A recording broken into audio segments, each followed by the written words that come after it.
Adamides and Melanie.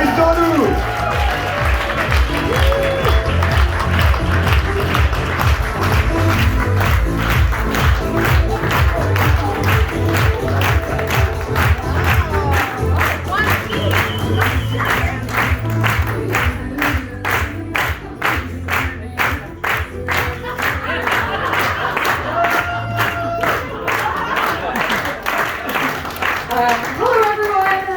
First of all, we're so proud of you, all for being here today and making those sacrifices. And so I got into network marketing 12 years ago, and I guess now when people say what you do, I guess I do network marketing. That's what I do. It's our whole life.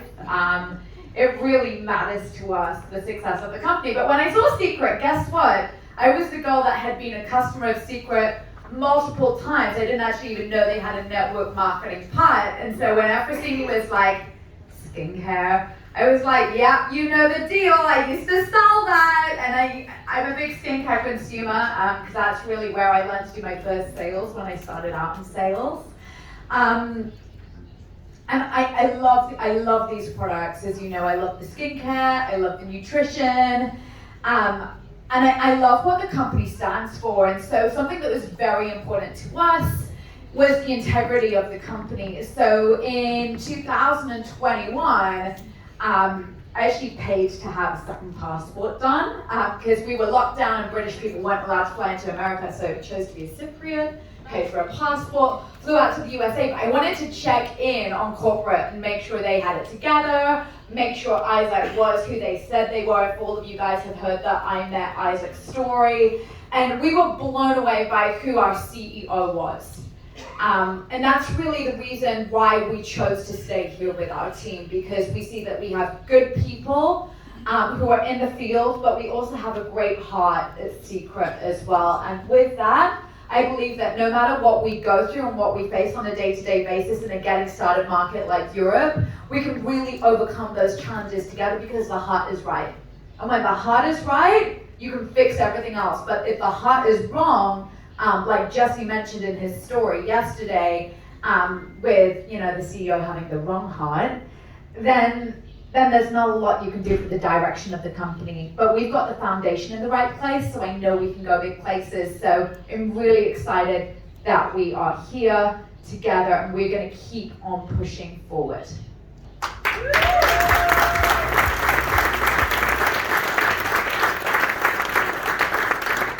I was just checking the time. So guys, I've been blessed. I've been part of this industry for 15 years. And when Eric was saying at the beginning, he goes, were you one of these people that said straight away, I'm in?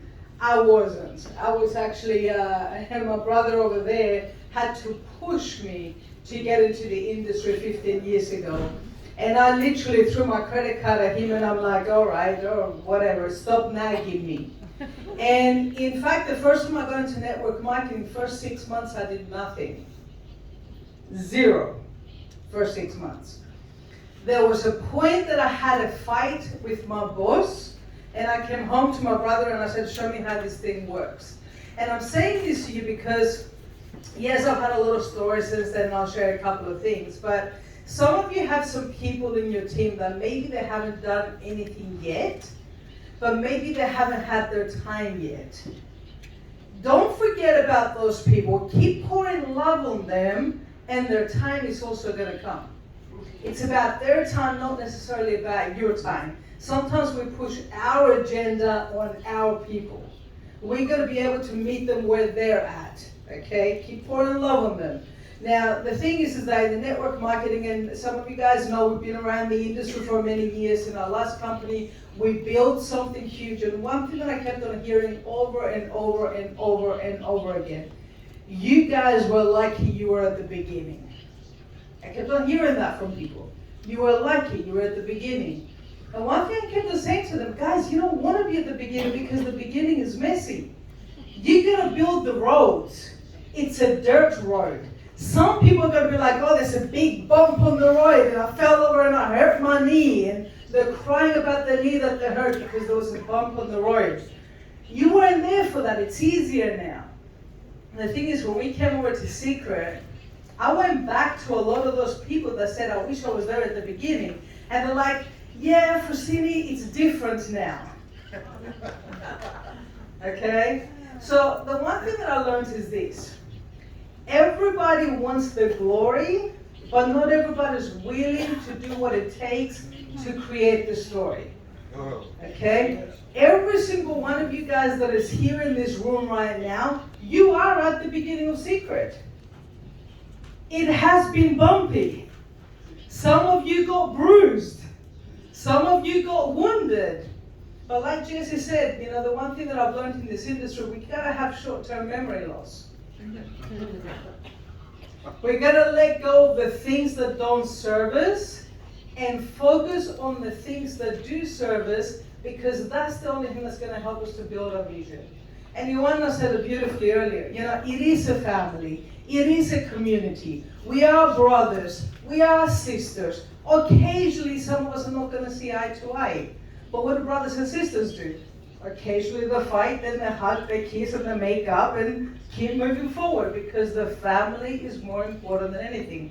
And Seacret is definitely a family that I choose every single day. I know Jess is my little brother, sometimes he's my big brother, sometimes he's my dad. And I'm grateful for every single one of you guys, and as great as this is, guys, there is nothing more magical for me than seeing every single one of you guys getting through whatever you need to get through so you can be up here in Madrid. Thank you, Seacret. See you on stage. Thank you.